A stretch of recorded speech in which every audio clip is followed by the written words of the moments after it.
Get ready for it. Yeah, this is it. Go!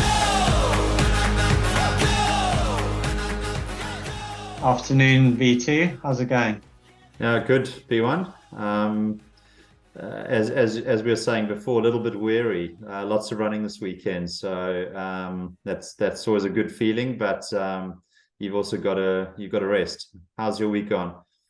Yeah, I've also been feeling a little fatigued this weekend, although I missed my run this morning. I chose the soccer, the England-France game over the run, so I don't know whether I'm still going to fit one in or not. But yeah, I was a bit tired. I did a big sort of hill repeat session on Friday and then went pretty hard at a park run yesterday. So yeah, I wasn't feeling really up to a long big one this morning.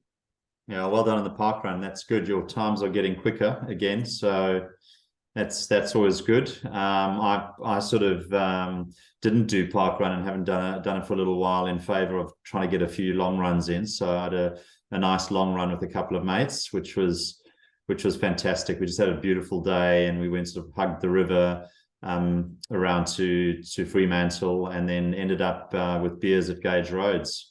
And as I was telling you, it wasn't a very good recovery mechanism at all. So I ended up with a nice big headache and feeling a bit shattered. So anyway, It was good fun at the time. Yeah, it's probably not the ideal recovery straight into the beers, but good fun nevertheless. Yeah.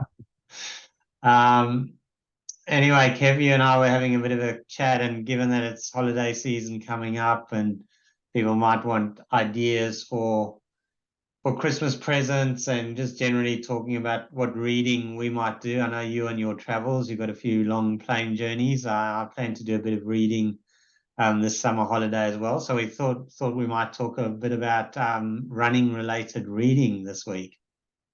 Yeah, no, that's right. And when I did pull out some of the books that I've either read or half read, I noticed that I had quite a lot of bookmarks that were sort of midway through or not quite through. So yeah, I've there's some books that you just sort of really go through pretty quickly, and they're compelling. Others are a bit more of a heavy read. I know you've got some of those heavy read books. But no, there's certainly a couple that I'd like to mention that have been absolutely brilliant reads, and ones that you could probably read again. Yeah. It's funny that you say you've got ones that are sort of not quite finished, or I tend to have a few books going at the same time, and then it all gets a bit much when you don't finish any of them. But I normally am reading like slightly different books. I'll be reading one on running, but one maybe on a bit more on the mental side or whatever. So anyway, why don't you share what you've got on your sort of list at the moment?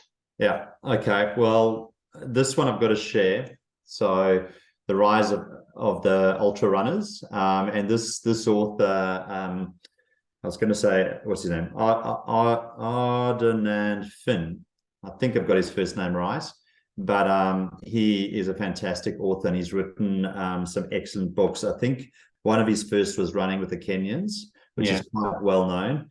And he's got this one, and he's also got The Way of the Runner, which is where he heads to Japan and goes and uncovers the running culture in Japan. So that's the one I'm struggling with a little bit at the moment, but I'm keen to get through it. But this one I couldn't put down. It was actually at a time I couldn't run. I had the Achilles insertional issue, and it was so bad. And I was sitting in having the cortisone treatment, and I was sitting reading this book while I was doing that, and it was just an absolutely fascinating read. It's essentially, as an author, he worked as a journalist, and then decided that he wanted to get into the world of ultra running and really try and experience it himself. It's about his travels and some crazy sort of feats that he undertook, 100 milers, etc. So definitely recommend that one. Yeah, no, I've read that book as well. Same thing, Kev, amazing. Actually, why don't you read that little quote there on the front cover by Dean Karnazes? Because it's sort of a nice little, I mean, Dean Karnazes is like, the king of ultra running, basically. Yeah. What did he say there? Yeah, it says Finn has written the definitive book on ultra running today. I couldn't put it down. Yeah. And I'd definitely say that's true. It's one of those books that you literally will read and you'll just want to finish it. It's very good. So yeah, that's definitely one for the Christmas list. Yeah. Up to you. What's top of your list there? Yeah, I mean, I sort of, as I said, I sort of tend to go between some of the, pure running related books like that one, and then I like to delve into this deeper stuff as well. So you might remember this book. I actually bought it when I was with you in WA. It's called Running and Philosophy. Yeah. So this one you don't, you can't really read it cover to cover quickly because it is quite heavy, and some of the chapters are just found too heavy. But I'm sort of 3/4 of the way through it now. But it's got some great stuff and some of that deeper meaning of running. Chapters like chasing happiness together, running, and Aristotle's philosophy of friendship. So that's all around connection and connecting with others through running. Then there's one called In Praise of the Jogger, which is actually quite interesting. They classify runners. And really, I think we'd like to think we're not joggers, but when I actually did the little sort of checklist that they give, we're definitely joggers. We're not runners, Kev. But no ways. What? yeah, that's not to say we don't get a lot out of it, but yeah, I mean that book is really I've really enjoyed it. It's called Running and Philosophy: A Marathon of the Mind, and it's basically a lot of articles. Some of them are quite sort of deep research articles, all brought together in one book. So that's probably not for everyone, but I've enjoyed it.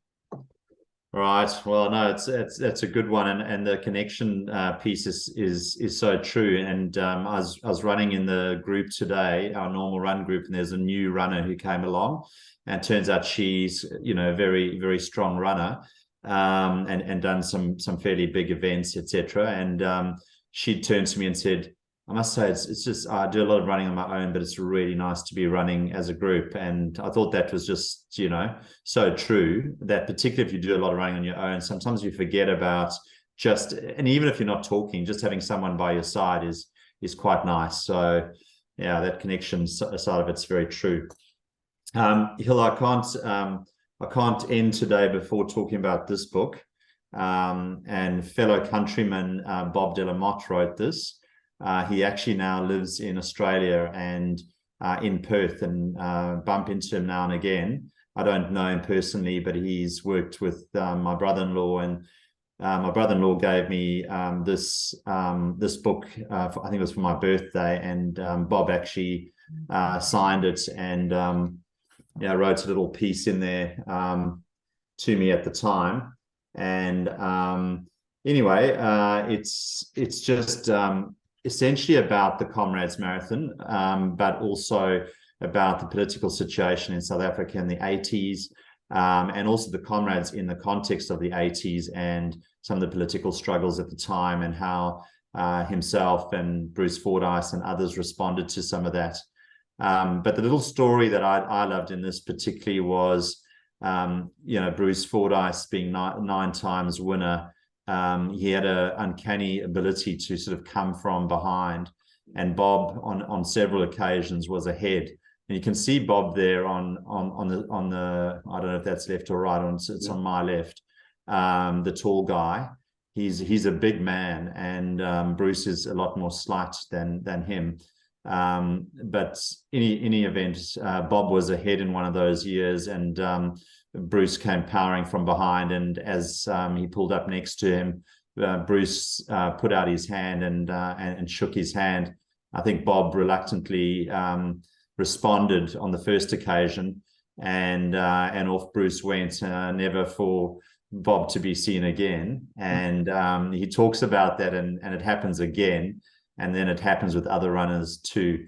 And it becomes quite infuriating for other runners because they know when Bruce shakes their hands, it's over, it's over. And anyway, he got the opportunity to turn the tables on Bruce, and they were both in Australia, actually at Rottnest Island, just off the coast of Perth here. And there's a Rottnest Marathon, which is a a smallish event, and they both participated many years later. Bob is an incredible athlete still. I think he might even be close to 70, certainly late 60s, much like Bruce, and runs every day, also mountain bikes. And on that occasion, on Rottnest, he actually came up from behind, and Bruce was in front of him, and he returned the favor and stuck out his hand and said, "See you later, Bruce," and took off and got past Bruce on that occasion. So I love that story, and the rivalry between those two guys was incredible. So. Yeah, and I've also read that book, Kev, as you know, and also I couldn't put that book down. It's we've got so many parallels. I mean, obviously we haven't run Comrades yet, but and he was in elite. He came second, I think, many times. Yeah, 3 golds, I think. Yeah. Yeah, but he's moved to Australia, living through similar times that we lived through in South Africa, which were frankly quite tough times in the 80s. So lots of parallels there, and I really enjoyed the book. Yeah, I'll just give you a brief snippet from the front cover. It says, "An insider's view of the oldest and biggest ultramarathon in the world against the backdrop of politics in the 1980s, South Africa, the chicken run to Australia, being sued for $1 billion, and a hectic life on 4 continents." So he really does incorporate his life, some of his work, the political situation, his running, and incredible detail around his paces and his stats and that sort of stuff. So it's got everything, this book. Yeah, nice. I'll just share one more, Kev, that it's not strictly running related, but there is a lot of sort of well-being related stuff in this book. It's called Leaders, Do You Have Your SHIT Together? And it's really about, as I said, it's how leaders need to take care of themselves first in order to take care of their team members. This is actually written by a mate of mine. I think you actually know him, Hayden Fricke. Yeah. He's actually just brought out this book, and I managed to have a coffee with him on Friday, and we were just talking about it. He's had a lot of good response to it.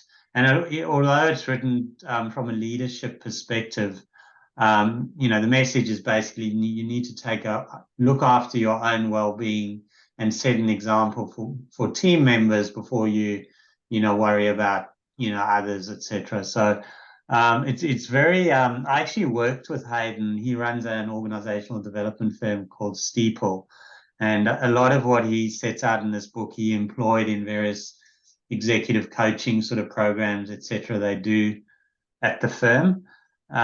He interestingly also comes from a sporting background. He was actually a tennis professional, went to college in the US, played professional tennis for a few years, and then actually found the mental game. He just didn't find himself on top of the mental game. And so took up sports psychology from there, and then has eventually found his way into this probably broader sort of organizational psychology field. But really, it's got his personal story in this book. And then, he just touches on all aspects of well-being. Obviously, exercise and, whatever form that takes for you is important. But he talks a lot about diet, sleep. And then this one that I really like, a lot on what he calls the knowing-doing gap. So, we know what to do, but for whatever reason, we don't do it. So there are a whole lot of little tools, and this is where you can actually relate this to running. There are a whole lot of little tools around how to establish habits, those sorts of things. We talked about strength training and having known for years what to do, but never doing it. So using some of those tools are quite handy. But yeah, I haven't finished that book, but it's a really good, whether you looking at your own well-being or you want to sort of lead well-being within a corporate environment, or just looking to get some sort of particularly mental strength stuff out of it, that's really speciality. Yeah, So, it sounds good. Sounds good because it does mix a bit of the sort of corporate life or work life and well-being aspects. And I'd love to hear his personal story as well. And I know you've played a bit of tennis together, the two of you too. So yeah, he sounded like a pretty decent tennis player. Yeah, no, he still plays. He still plays a very, very high standard. But his whole philosophy. He's come for a few runs with me as well, actually. But his whole philosophy, which I think makes a lot of sense, probably doesn't work for us crazy runners, right? Because we just go hard at one thing. But his whole philosophy is around mixing it up and pretty much using, every muscle, every joint in your body. So he does tennis, cycling, running, swimming, the whole thing. He's our age, pretty fit guy. Yeah, on that note, I know someone similar whose theory around that is, if, for example, he's done a heavy run one day and the next day he is not feeling it, or his legs are weary, he might do some upper gym work. Next day he might play tennis. The next day might be paddling. And so he's got that same theory that he uses all the muscle groups and then mixes it up and gets a lot of enjoyment out of it by just doing different activities. Yeah, it makes so much sense, particularly as you get older. I mean, example being, we obviously reasonably fit from our running.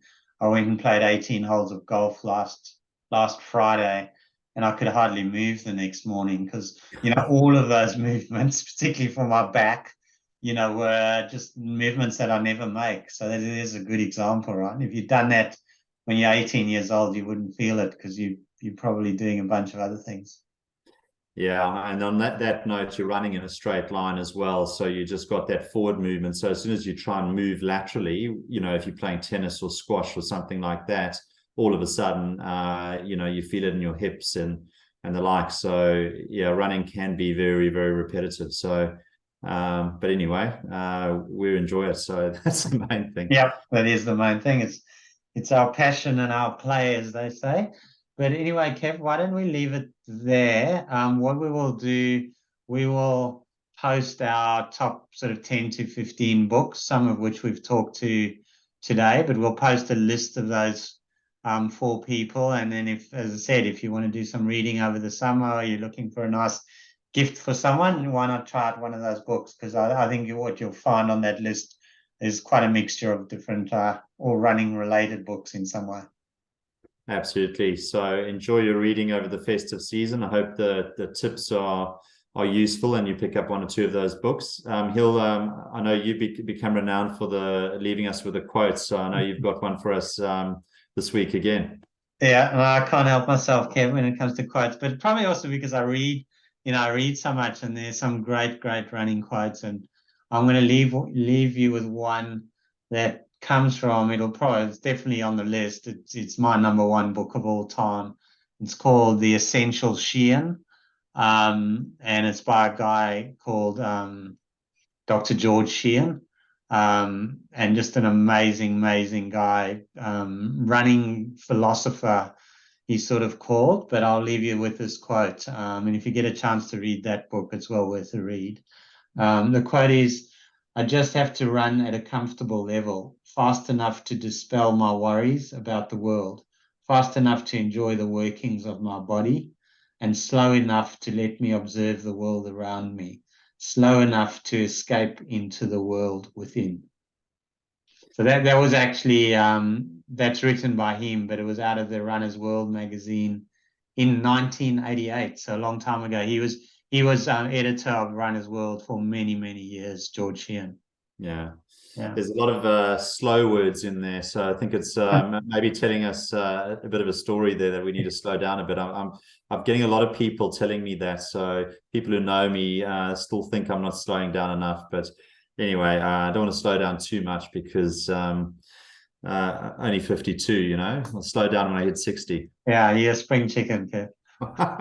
All right. Nice quote, and yeah, look forward to chatting again next week. Last week of work for me, and we'll be heading off overseas on Saturday night.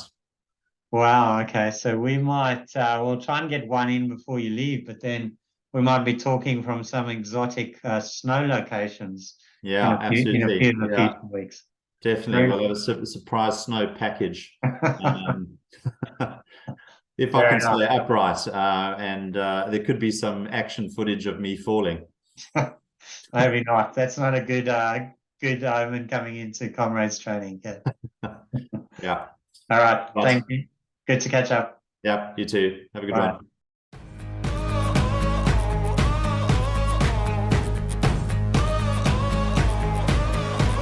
This day is gonna be the greatest memory, making history. Let's go. You don't need no luck with that golden touch. Time to light it up. Let's go. Get ready for it. Get ready for it.